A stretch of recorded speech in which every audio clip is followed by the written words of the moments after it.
Welcome to our one-on-one video series and the second in a three-part episode covering the recently revised as well as new ICH guidelines for risk-based quality management, or RBQM.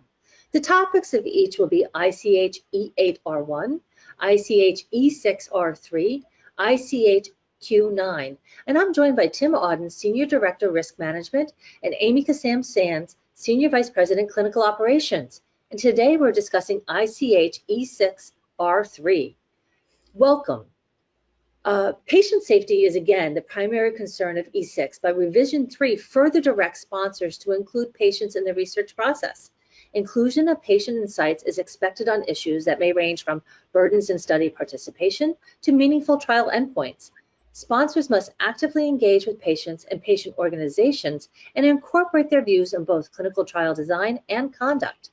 The E6R3 concept document further prepares industry to overcome the inflexibilities of our current operating environment by addressing broad issues related to the adaptability of trial design and conduct. Annex 1 and Annex 2 outline regulatory views. The existing 13 principles of E6R2 have been incorporated into a revised set of 11 principles in E6R3 and are publicly available for review.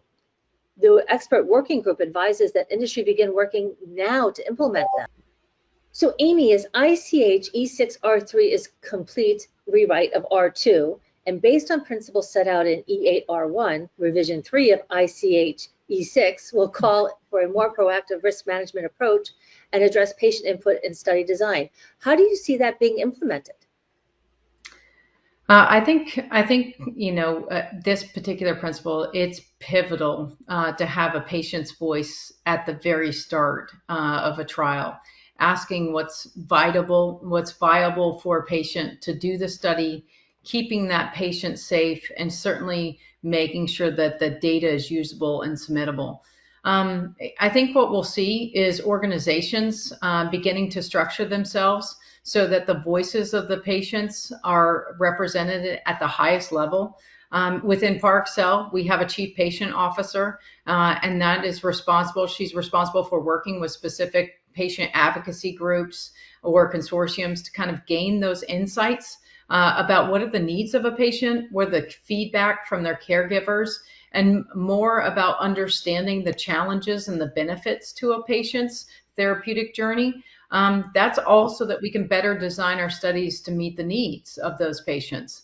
And as clinical trials become more complex, organizations will need to expand their internal management and knowledge management systems or their expertise to include the various patient risk around scientific integrity, around the medical and safety integrity, and the operational risk as it relates to patients. So I think there has been some great progress in this space, and we need to continue to advance it with having the patients in the center of everything of what we do. Fantastic. And Tim, where are you seeing things and how they're being implemented? Yeah, this is an interesting point. Some people will look at E6R3 and think, well, there's still 12, 18, 24 months potentially before this comes out. But now that we've got the draft principles available to us, and as we heard in the ICH Expert Working Group conference in May of this year, there is that expectation to take the draft principles and to start to look at how you can implement those in your organization. And there's no better time to do that than now. It is again a major revision. There's a complete rewrite coming to E6, and these principles that have now been released, the vast majority are going into far more depth than they have previously. One way for you to get a handle on what's changing is to take the principles as they are in E6R2, look at what's in the draft, and from there you'll start to understand just the level of detail and expectation, again, that these guidelines are going to impact on the industry. There's so much detail in there, and that will only be extended once we get into the drafts that ultimately get released for Annex 1 and Annex 2 around the different trial types. So we can start to look at the differences. If you want to do a more detailed review, you can also pick out that some of the content in the new principles or the revised principles is also taken out of the existing R2 guideline. There are bits and pieces that are already existing. So again, we're not necessarily talking about completely new information. Some of this is built upon what we're already used to doing, but it's emphasizing the importance. So principle 7, for example, is around your quality by design, your critical to quality factors, the way you design your trials, the way you conduct them. Principle 8 is looking at the level of risk that's taken into account for your trial type, and how that influences the processes that you carry out. So you know, how much effort is put into going to site, for example, and performing your risk-based monitoring activities.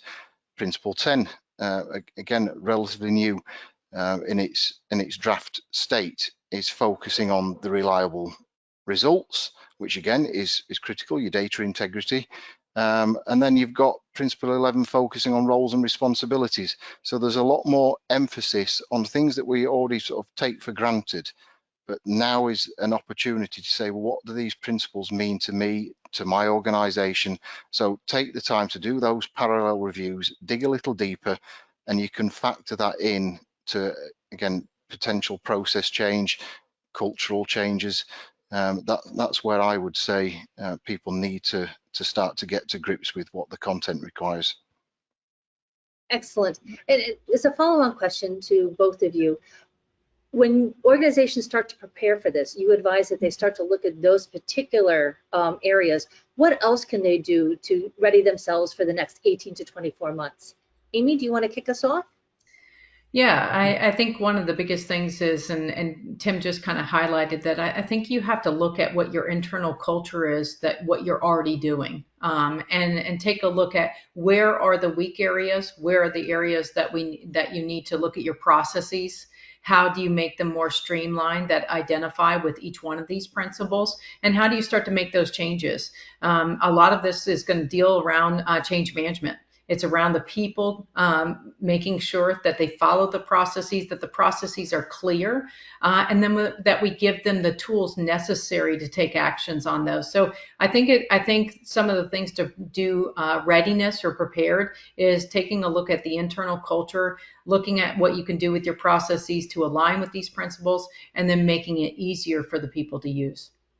Isn't it always the case that change management is always about the people, and that's the hardest part of the process, right? Sometimes. Always.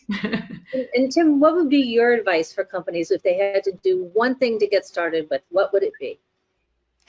I would say you've got to appoint a selected group of people, some key stakeholders, some experts that already represent the process and training approach in your organization. Get them to sit down and to understand the differences, to look at the changes, and from there you can start to build out a resemblance of an action plan so that you're ready, but have that action plan flexible, because as we've stated at the start, we're potentially some way off before this gets implemented. And ICH are undertaking not just changes to these guidelines that we're talking about today, but they're looking to integrate the family of ICH guidelines and have the connectivity. So it's getting that group of people together, look at what it is that you may need to make the changes on, have some slow build up of focus, and then be prepared to potentially make changes or to implement quickly, so that you're if not ahead of the curve, that you're certainly ready. Excellent. Thank you so much on your great advice for ready preparedness and what's to come next. Thank you for being part of our video series. Thank you. Thank you.